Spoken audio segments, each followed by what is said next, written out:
The X-Wing, last I left off, I did get it all assembled, got all the wires shortened up and tidied up inside the hole, got a brass rod epoxied in to make it a new stand, which will go on a Polar Lights round 2 base. The fit of the kit is excellent. I mean, everything snaps into place, and once you get it snapped, you'll never basically get it back apart. You'll break it, which I think is just a nice feature on snap fit kits. Once they snap, that's it. Really no seams. A little bit. There's a little bit on the hole here, which I think that's just me from not getting it pressed down all the way. And a little bit on the engines, and this is my fault because when I put the LED in, I put 5-minute epoxy, and I think I got a little more on the side here, and I couldn't get it squished down good enough, so I had just a little bit of a gap. A little bit of red putty just to fill it in, and then I'll sand that smooth, and I'll be good to go. Just got to sand a little bit on the sides here, and that's pretty much basic construction. A little minor, not flash, like a little bit of a seam on the wing in just the back of the old hobby knife, sand it smooth and just stuff like that. I did get the pilot in, and I did have to modify it. Basically broke the tabs on the canopy so I can take it on and off, and I wanted to you need to put it in first and then put the holes together, which I basically went backwards. But anyway, I got the pilot, which is a 148 World War II pilot that was just in the spares out in the shed, and I scraped all the detail off of him and then took Avi's epoxy sculpt. And for people who don't know what that is, that's that. It's a 2-part putty that you got about 2 hours work with. Mix some up and then sculpted on the vest, the chest box, and I built up the helmet more like the new style resistant helmet. Added a left arm because the old, which is basically an old Revell monogram kit, they always had an arm that was on their chest, and I sanded that off and gave them a new proportional arm, and fits pretty darn well. So anyway, got the canopy. The canopy does fit. I gotta basically get the cockpit painted and the figure so I can get the canopy down, glued on it, and then mask it off, and then I can start painting everything with the deal of primer.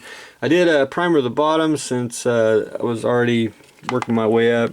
I went ahead and masked off the gray stripes here. I'm going to try to leave those on.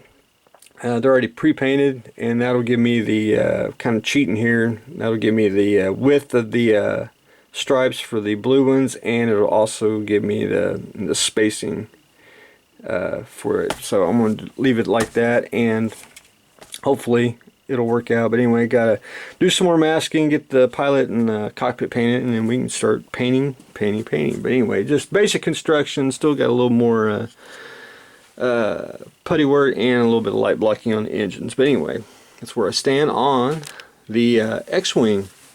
The P40. Pretty much done painting the camo on the hull. I started masking off the canopy here, which is still loose. I got to finish the cockpit, which I did get part of it painted. I got all the dark spots. When I say dark, the darker colors like the control panel. And then I want to go back in with cockpit green, do the sides and the back.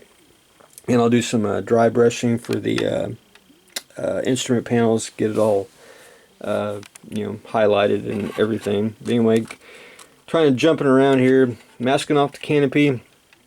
I'll mask this off, and I want to go into the shed and see if I can find a P40 that's got the windows. If not, I'll just take clear styrene and cut it out, and it'll be good as new. And then I just got to be in the mood to paint the rest of the details, which is the landing gear and the propeller.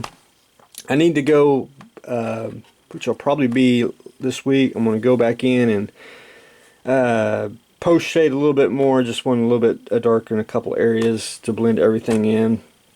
And I'll do that with some inks just to give it a little more definition, just to blend everything in. And then by the end of the week, I want to take Future and spray the whole thing, and then hopefully by the weekend I'll could start doing decal duty on that. But before I do that, and after I get it Future on it, I'm going to start the A6M50. I don't do many Japanese planes, and let me get my cheat sheet here. We are going to do his plane, and if I say his name, I'll probably butcher it, and I'll try to pronounce his name as we start the build. But anyway, I'm going to build his plane, and I went and looked. It's basically this same paint scheme. It's just got a little more markings on the back here, which I'll jump into that later. But I'm going to change up just a tad. I'm going to actually I want to chip the paint a little bit more, I think, because all Japanese planes were basically chipped extensively. This one's, I think, too clean, but I think it should have a little more wear on it. But anyway, this is going to be up next, and I'll probably start this by the end of the week while I'm going to do the decals on that. So I always like to start a project while another project's drying, so not wasting precious model time. So that's what I got going on today. We're going to start that real soon, the A6M5.